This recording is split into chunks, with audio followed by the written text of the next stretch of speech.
सो hey guys, कैसे हो आप सभी लोग। Welcome back to my channel एजी अनाई मांगा। तो गाइस, आज मैं एक्सप्लेन करने जा रहा हूँ बुक ऑफ एस्पर का एपिसोड नंबर 347, जो कि होने वाला है आज बहुत ज्यादा अमेजिंग, क्योंकि आज काफी सारे एपिसोडों के बाद हमें फाइनली ज़ूफेंग को दिखाया जाएगा। और यार, मैं भी आप लोगों के कमेंट काफी टाइम से सुन रहा था कि ज़ूफेंग कब आएगा, ज़ूफेंग कब आएगा, ज़ूफेंग कब आएगा। तो लो, इस एपिसोड में आएगा ज़ूफेंग। और भाई यार, जब से ज़ूफेंग को नहीं दिखाया जा रहा है से तो यार आप लोगों ने मेरे चैनल की रीच की एल लगा दी है। आप में से कई सारे लोग तो यार एक बार वीडियो को टच करके देखते भी नहीं है। इसी वजह से यार वीडियोस पे कब से व्यूज भी ढंग से नहीं आ पा रहे हैं। यार, अब शुरू करने से पहले मैं आप लोगों से बस इतना ही कहना चाहूंगा, यार वीडियो को स्किप किए बिना पूरा देखा करो। और बाकी जिन लोगों ने भी इसके पिछले एपिसोड को नहीं देखा है, तो उन लोगों के लिए मैंने उस एपिसोड की लिंक इस वीडियो के नीचे डिस्क्रिप्शन में दे दी है। लोग जाकर के पहले उस वीडियो को देख लीजिए। शुक्रिया। और शुरू करते हैं हमारा आज का ये वाला एपिसोड। तो अब इस एपिसोड की स्टार्टिंग में एल्डर क्यू ग्रैंड मदर से कहते हैं कि जब रीजन स्टेट और बाकी के रेस्क्यू करने के लिए आने वाले लोगों को ये पता चलेगा कि पिल्किंग हॉल को डिस्ट्रॉय कर दिया गया है, तो वो सब लोग कितने ज्यादा हैरान होंगे। और क्या इससे आपकी सिटी को रिलीफ नहीं मिलती, क्योंकि इस सब के बाद हम लोग अपने हजारों सोल्जर और आपके कॉपरेशन के साथ सब लोगों को डिस्ट्रॉय कर डालते। लेकिन ये तो एक काफी शर्म की बात है कि आप लोग बस थोड़ी सी और देर रुक नहीं पाए। दूसरी ओर ग्रैंड मदर की ऐसी हालत को देख करके ओल्ड एल्डर ज़ू भी कहती हैं कि ड्राफ्टिंग फ्लावर एडिफिस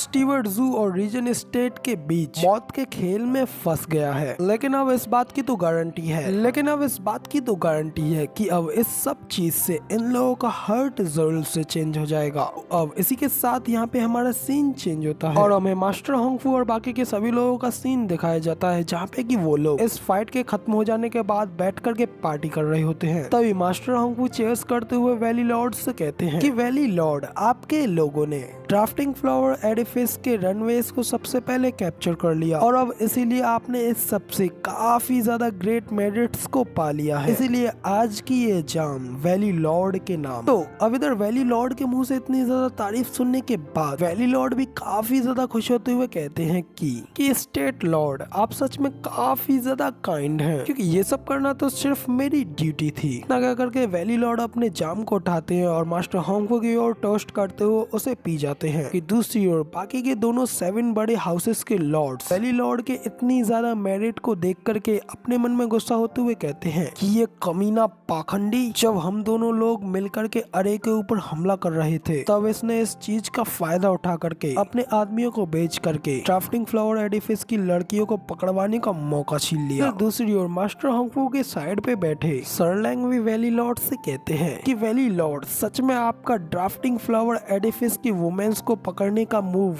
काफी ज्यादा इम्प्रेसिव था। और क्या आप हमें बताना चाहेंगे कैसे केवल सिर्फ आप ही इस बारे में एग्जैक्टली जान पाए कि वो वुमेन्स ये सब करके असलियत में क्या करना चाहती थी। तो सरलैंग की बात सुनने के बाद वैली लॉर्ड भी कहते हैं कि सरलैंग, ये सारी की सारी सक्सेस सिर्फ और सिर्फ मेरी नहीं है, बल्कि इस सब का क्रेडिट मेरे असिस्टेंट्स को भी जाता है। न कहने के बाद फिर वो मिंग की ओर इशारा करते हुए कहते हैं कि ये है हमारी हेल वैली का नया advisor Yu Ming, late 7th elder Yu गुइकी का लास्ट डिसाइपल। अब इधर हेल वैली लॉर्ड के इतना कहने के बाद मिंग भी वहाँ पे खड़े होकर के सभी लोगों को ग्रीट करता है। इसके बाद सरलैंग भी मिंग को देखने के बाद हंसते हुए कहते हैं कि ओ, तो अब मैं सब कुछ समझ गया कि आखिर कैसे हाल ही में हेल वैली एडवाइजर उद्देश्य और सटीकता में इतनी ज्यादा जल्दी आगे बढ़ रही है, कि अब आखिरकार आपके पास एक काफी ज्यादा अच्छा सलाहकार है।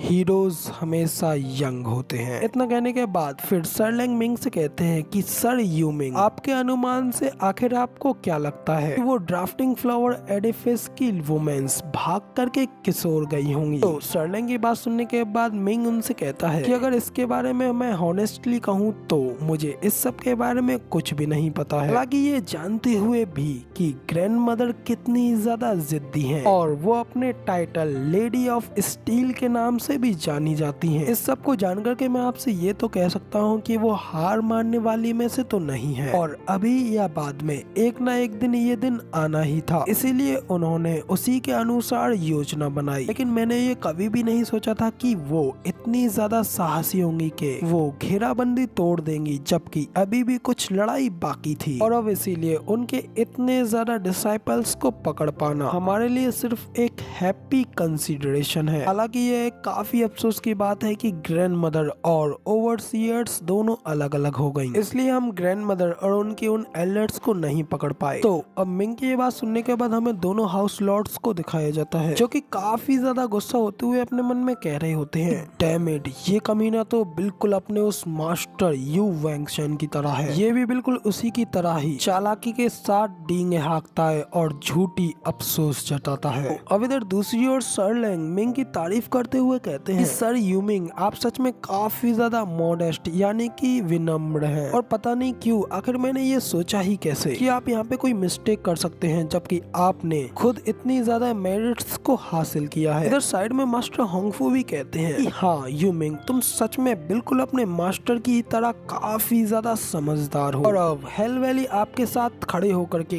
काफी दूर तक चल पाएगी। तो अब इधर स्टेट लॉर्ड मास्टर होंगफू से तारीफ सुनने के बाद मिंग भी उन्हें ग्रीट करते हुए कहता है कि स्टेट लॉर्ड आप सच में काफी ज्यादा काइंड हैं। जबकि दूसरी ओर यान बुगोन उनके ऊपर टॉन्ट मारते हुए कहते हैं कि अब आखिर एक ऑलरेडी लुटे हुए घर का क्या ही फ्यूचर होगा। तो यान बुगोन के मुंह से ऐसी बात सुनने के बाद वैली लॉर्ड भी गुस्से में उनसे कहते हैं कि आखिर तुम्हारा ये सब कहने का क्या मतलब है। तो वैली लॉर्ड उनसे इतना कही पाते हैं कि तभी पिल्किंग हॉल का एक डिसाइपल वहाँ पे भागते हुए यान बुगोन के सामने आता है और काफी ज्यादा घबराते हुए उन्हें हॉल लॉर्ड कह के पुकारता है और फिर वो उनके पास जाकर के उनके कान में कुछ कहता है। इसे सुनकर के पिल्किंग हॉल लॉर्ड यान बुगोन काफी ज्यादा हैरान परेशान हो जाते हैं। फिर जल्दी से अपने सामने पड़ी टेबल पर लात मारते हुए आगे बढ़ करके काफी ज्यादा घबराते हुए मास्टर होंगफू से कहते हैं कि स्टेट लॉर्ड होंगफू मैं आपसे ये भीख मांगता हूँ कि प्लीज मेरे पिल्किंग हॉल को बचा लो। अब इधर यान बुगोन को इतना ज्यादा हड़बड़ाते और घबराते हुए देख करके मास्टर होंगफू कहते हैं कि अब क्या हुआ इस अर्थ को। और लॉर्ड यान पहले आप शांत हो जाइए और खड़े हो जाइए और अब मुझे ये साफ साफ बताइए कि अब आखिर आपके पिल्किंग हॉल के साथ क्या हुआ। तो यान बुगोन कांपते हुए कहते हैं कि जू फेंग वो मेरे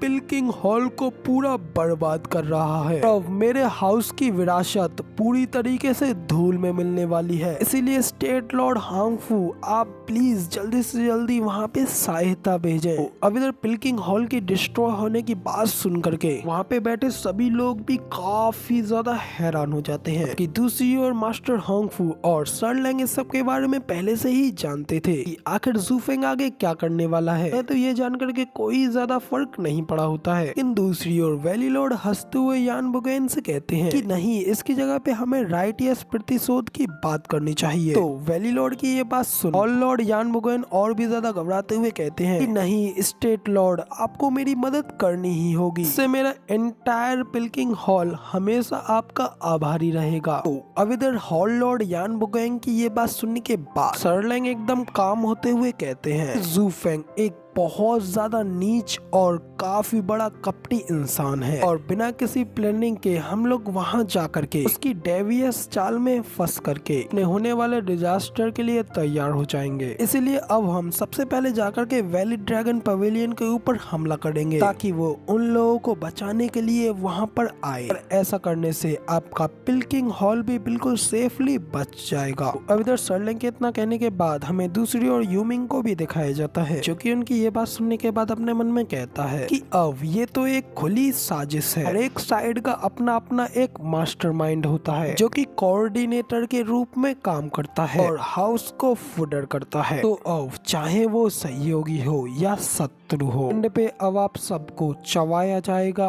और थूक दिया जाएगा। और अब सभी पार्टीज में जुगे चेंग फेंग, जू फेंग, लैंग वू चेंग और द एम्परर ये सभी के सभी इस खेल के एक ट्रू एक्सपर्ट है। तो गाइस अब इधर मिंग के इतना कहते ही यहाँ पे हमारा सीन चेंज होता है और फाइनली हमें जू फेंग को दिखाया जाता है। तो भाई अब अगर आप लोगों में से किसी को भी जू फेंग से पूछना है कि भाई कहाँ था इतने दिनों से ये, तो भाई आप लोग कमेंट में जाकर के पूछ सकते हैं। बट हालांकि ये कुछ भी बताने वाला नहीं है क्योंकि भाई स्वैग है अपना। तो जोक्स अपार्ट स्टोरी आगे शुरू करते हैं। तो अब इधर जू फेंग के सामने ग्रैंड मदर और बाकी की सभी लड़कियों को लाया जाता है। इन्हें देख करके जू फेंग हल्की से स्माइल करते हुए उनसे कहता है कि ग्रैंड मदर जैसे मैं जीने के लिए सांस लेता हूँ वैसे ही मैं आपको अपने हाउस में वेलकम करता हूँ। अब इधर जू फेंग की ये बात सुनने के बाद ग्रैंड मदर उससे कहती हैं कि स्टीवर्ट जू आपका बेहद बेहद शुक्रिया जरूरत के समय पर ड्राफ्टिंग फ्लावर एडिफिस को असिस्टेंस करने के लिए, और अब आप समय निकाल करके खुद व्यक्तिगत रूप से हमसे मिले तो मैं ये बता नहीं सकती कि मैं ये देख करके कितनी ज्यादा सम्मानित हूँ। तो आप लोगों में से भी कई सारे लोग जू फेंग से यही कहना चाह रहे होंगे, तो आपकी जगह पे ग्रैंड मदर ने कह दिया है। और फिलहाल बाकी के इसकी आय की स्टोरी आप लोगों को इसके नेक्स्ट एपिसोड में देखने को मिलेगी, क्योंकि फिलहाल ये वाला एपिसोड होता है यहाँ पे खत्म। फिलहाल वीडियो पसंद आई हो तो यार एक लाइक कर देना, साथ ही कमेंट करके ये जरूर बताना कि आपको हमारा ये वाला वीडियो का एक्सप्लेनेशन कैसा लगा। और ऐसी अमेजिंग वीडियोस को देखने के लिए आप लोगों को पता ही है कि क्या करना है, बस चैनल को सब्सक्राइब करना है और उसके साइड में लगे घंटे को जोर से बजा देना है। बस खत्म, आप लोगों को बस इतना ही करना है, बाकी सब कुछ तो मैं देख लूंगा।